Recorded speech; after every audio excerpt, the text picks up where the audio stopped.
Hi, I'm Subhashni, and today I'm here to showcase to you how to make an interactive dashboard. A dashboard often, in a company where HR analytics is not well entrenched, where perhaps a certain level of finesse has not come into tracking of data, may serve the process, or should I say, the purpose of exploratory data analysis. Like over here, we are saying there's this company, and this company has a lot of data of its current employees and its old employees. So what is the type of data it has? Of course, it has the employee ID. There is 1,480 rows of data.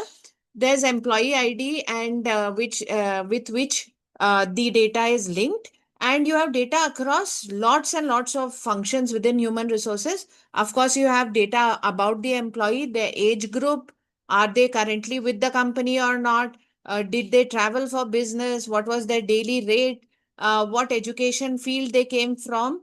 It also has information about the job role, the job satisfaction, and a lot of details about the earlier work history of this person, the performance appraisal, performance rating, performance hike. So you can see this has a lot of data. Most often in HR, there are different systems, different modules from where this data would have been taken out and put together through some sort of a VLOOKUP, so that for every employee today you have nearly 40 rows, columns of data, 40 attributes for per employee you are able to check. Okay. So we know the process of starting any new project. That is, we create the checklist for ourselves in the DCOVA and I format. When we look at defining the problem statement here, it is visualizing the data, so that we can understand the data. That is the purpose of doing this project as per the business. And this, in our terms, we understand is also called exploratory data analysis. What is the outcome that we need over here? We need an interactive dashboard where whenever we go and add some data in the HR analytics tab and refresh, all the dashboard can refresh. The data is there only in one sheet. So in the collect stage, where we have to look at merging information across multiple tables, we know that we don't need that because the data is only in one sheet. And finally, we go to the organize field. Generally, there are four things we do in organization, which is missing values, outliers, dummy variables, and derived variables. But here, because this is a visualization project, we don't need to do convert everything into numbers. What we will do is we are going to look at missing values. We'll also check for duplicates, and we are going to look at if we want to group the data, like age group or rating band, etc. Okay. A number of years in the organization, less than 5, 5 to 10, greater than 10, like that. Now, when we go to the visualization stage, what is it that we will expect to do? We're going to look at doing pivots and creating charts, creating an interactive dashboard with these pivots and charts. There's also a concept of slicer, so we'll see how to use that. And finally, we should be able to write a story around it. You must have heard about it, that people talk about writing a story. Can you tell us the story that the data is telling? Well, this is how you can tell them the story that the data is telling. Then you have the analyze phase, and here actually we don't need it until we are looking at creating some benchmarks. So if we want to do a comparison with certain numbers, and those comparisons are to be calculated through some central tendency like median or mode, and understand the range of the data, etc., then we might need to do some analytics, rather statistical analysis. Otherwise, no. Other ways to compare is, of course, with budget numbers or with our own numbers across, say, last year or last 3 months and the like. So finally, insights is the takeaways and the recommendations. It's a part of what happens in the dashboard, which is where we create the visual and we would want to write a story. So let's get started. The easiest thing to do is, first we would want to check for duplicates, for which we will just sort our data and then check if there is any duplication of employee ID. Because the great part with HR data is the employee ID is unique and it is very easy to trace data across one employee. So let's go ahead and do this part. I had, I will show it to you. I had already done this exercise, but I will just show this once to you. I have created a column. So here I'll insert a column and I'm going to call that column duplicate. Okay.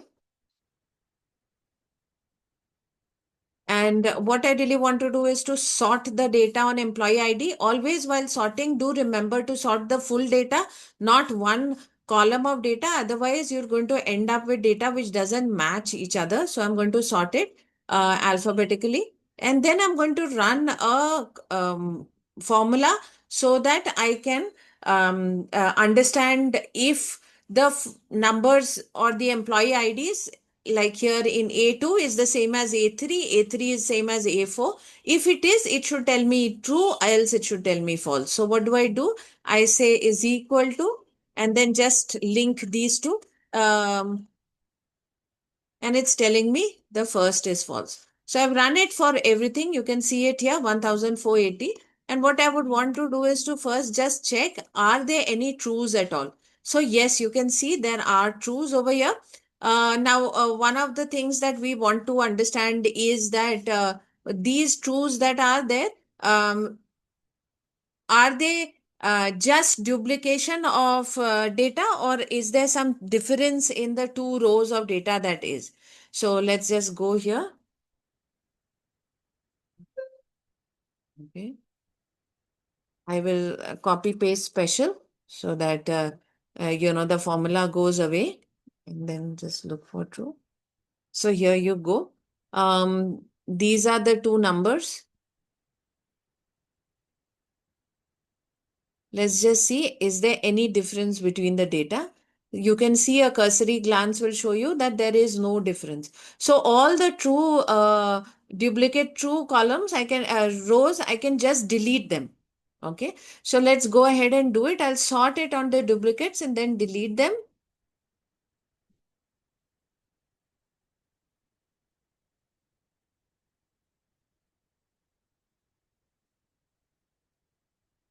All of my true should be on top. I will just choose the rows that have the trues. And I can either delete it or I can just take it to a different sheet that I've kept so that in case there were duplicates, I wanted to keep them in a different sheets for reference because obviously the number of rows in this data is now reducing, right? And I can actually delete these. Okay. So here you go. We have deleted 10 rows of data here, right? And therefore the number has changed by 10. Okay, I've saved this. We've checked for duplicates. We'd like to check for missing values.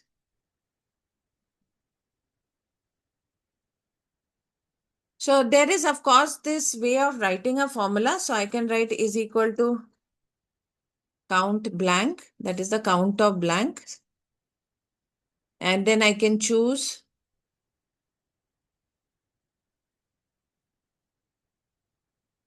And I can just draw it across.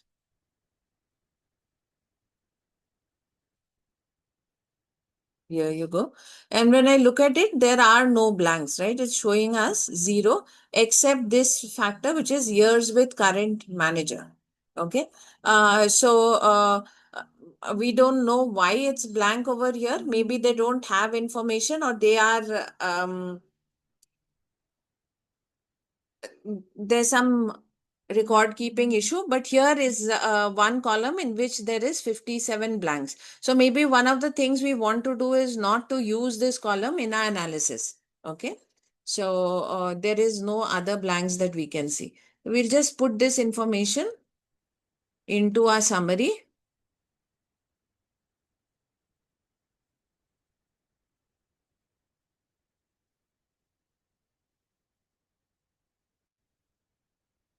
Okay. Just for our information, as I said, why do we keep this process running alongside? So that later when we are going to make our presentation, we don't get worried. We know we have our data plotted, and our story plotted in the summary sheet. So, okay, great. We've done this. Now there is the question that do we want to club any of these columns? Like here, I can see one which is distance from home. So if we were to just observe this column, there are people who stay 1 kilometer from the office, and there are people who can stay 29 kilometers. That's the largest. Would you want to make this into groups of less than equal to 5 kilometers from the office, 5 to 10 kilometers, greater than 10 kilometers? Because there is a wide spread belief that if the employee stays away from office, the chance of him leaving the job is higher. Now, if you believe in it, it's a hypothesis. It may or may not be true for every case. But if you believe in it and you want to know about it, one of the things you'd like to do is to create a grouped column or a derived variable. Now, here it is easy again to do it. There are two ways to do it, like you will realize for many other things. Suppose I want to make distance from home group, right? And I want to write an if formula. So I say if this value is less than equal to 5, then I want to call it near. They stay near the office. If this value is greater than equal to, say, 15, I want to say they stay far from the office. Else, for the remaining people, they stay medium distance from the office. Okay, this is what I am thinking. You can decide what you want to put. So here you go. I write this formula, drag it through, and if I go here and check out in the filter, I can see that far, medium distance, and near, all three options have got populated. Okay, so is this clear? Now here you have a field called education, and you can do something very similar here for the education. Of course, there is one more way to do it, which is through the pivot table and doing the grouping in the pivot table. But I often suggest you may do it in the data set so that it's available for later reference also. Right? What you do in the pivot table, the groups you make in the pivot table remain only in the pivot table. They are not available. They don't get created into the data set. So here again is education, and maybe what we want to do is to do some sort of a group if the education. Let's see. No, we don't need to. There are just three options: 1, 2, 3, 4, 5. So okay, we don't really want to do any type of grouping here. Let's see what else is there. Employee count, of course, each employee is um, uniform. One. Now here is an hourly rate. This is the amount of money that the employees get per hour.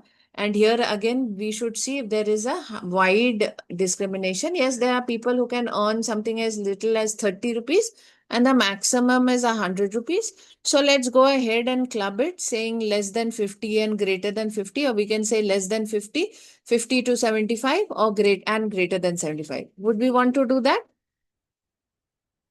I'll show this one also to you. Please note whatever I'm showing you here, there will be options to do the similar thing in multiple um, data points, data columns, and you should do it as part of your learning, right? Now, what I'll do is I have made this information, so I will just write this in my summary sheet so that I understand. Okay? Distance from home is one that we have done something about. Then we want to look at creating for hourly rate.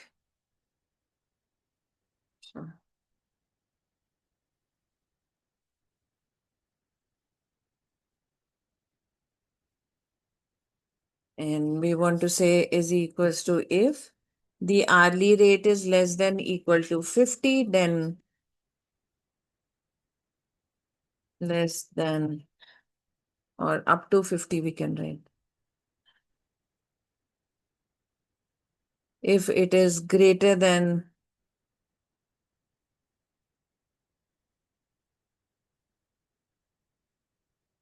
greater than 75, then we want to say more than 75. Okay. Otherwise, what do we want to say? We want to say 51 to 75. Okay. So again, I'm making three groups. You can make more than three groups. But I generally advise don't make too many groups because it's difficult then to see it in the graph and chart. So here you go. You can see that these groups have been created. Now I will just put it over there that I am creating this.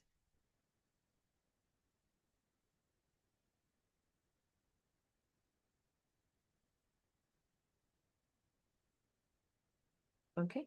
And you can, from your side, also create for a few more.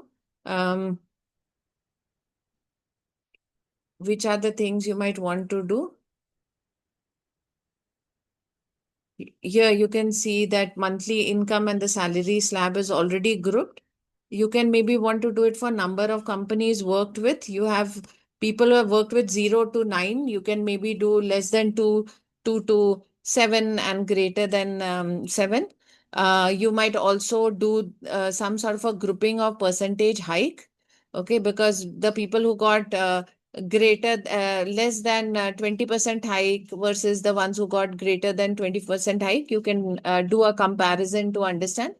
You can also do such a grouping for total working year and so on and so forth. So go ahead and do it. The more you do it, more columns you create, what really happens is the information value of your data goes higher. Okay. So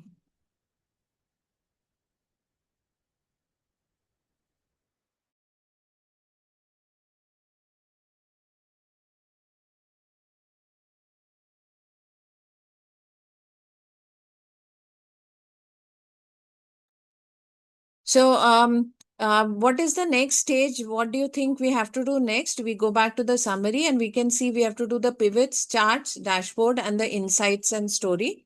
So I will leave at this point in this video so that we can continue in the next video from here. I hope you will have made multiple columns and groups in the data by that time. The link to the data set, it's a Google sheet and I will put it into the comment and description box. So go ahead and practice alongside me.